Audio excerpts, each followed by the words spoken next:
জামাই ২ দিন ধরে বলতেছে তোমাকে নিয়ে ঘুরতে যাবো আর আমরা বাইরে খাওয়া-দাওয়া করবো অ্যারাবিয়ান রেস্টুরেন্ট। কিন্তু আমার জামাই আজকে আমার ঘরের ভিতরেই অ্যারাবিয়ান রেস্টুরেন্ট বানিয়ে দিল। আসসালামু আলাইকুম।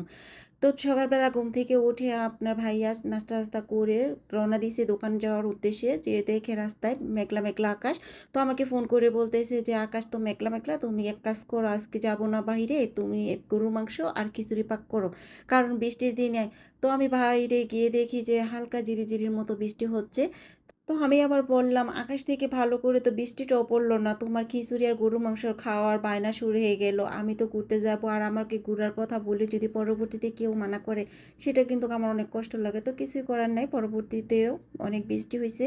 তো আমার আর যাওয়ার ইচ্ছে ছিল না। তা আমি কি করলাম যে হাসব্যান্ডের কথা মতনই গরুর মাংসর সাথে, সাথে ভিজিয়ে নিলাম।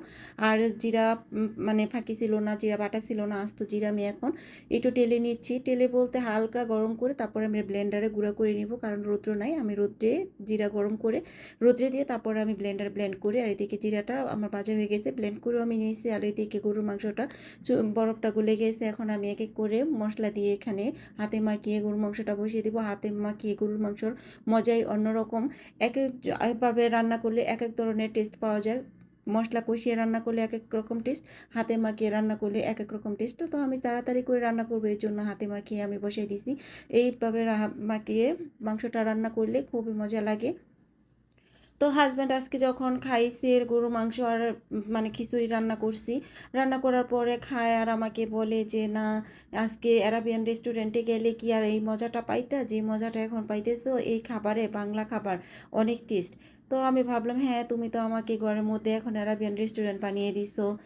তো কথা বলতে বলতে গরুর মাংসটা কষানো হয়ে গেছে আর গরুর মাংসের মধ্যে আমি আলু দিয়ে দিছি। এখানে ৩টা আলু দিছি।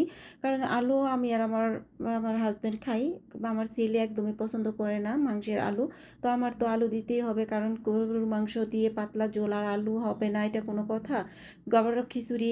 তো খিচুড়িটা আমি লাস্ট পর্যায়ে বসিয়ে দিছি। তো এখানে আমি আস্ত গরম মসলা দিয়ে দিছি পরিমাণ মতো লবণ, খিচুড়ির মধ্যে দিয়ে দিছি ১ চা চামচ মরিচের গুঁড়া। এরপর দিয়ে দিচ্ছি ধনিয়া গুঁড়া 1/2 চা চামচ, হলুদের গুঁড়া 1 চা চামচ, তারপর দিয়ে দিব এখানে গরম মশলা 1/2 চা চামচ, জিরা গুঁড়া দিয়ে দিছি 1 চা চামচ। এরপর দিয়ে দিব এখানে আদা রসুন বাটা 1 টেবিল চামচ। আদা রসুন বাটাটা আমি খিচুড়ির মধ্যে অল্প পরিমাণ দিই। যদি আদা রসুন বাটাটা বেশি পড়ে যায় তাহলে খিচুড়ির মধ্যে আদার গন্ধ মানে আসে, এজন্য খেতে ভালো লাগে না। আমি একটু কম পরিমাণে এই আদাটা দিই। এরপর দিয়ে দিব তেল আর একটা পেঁয়াজ কুচি দিয়ে আমি এভাবে খিচুড়িটা রান্না করব। তো রান্না করতে করতে খিচুড়িটা প্রায় হয়ে গেছে। এখন আমি ভালো করে কিছুক্ষণ সময় ধরে নেড়ে-চেড়ে নিব।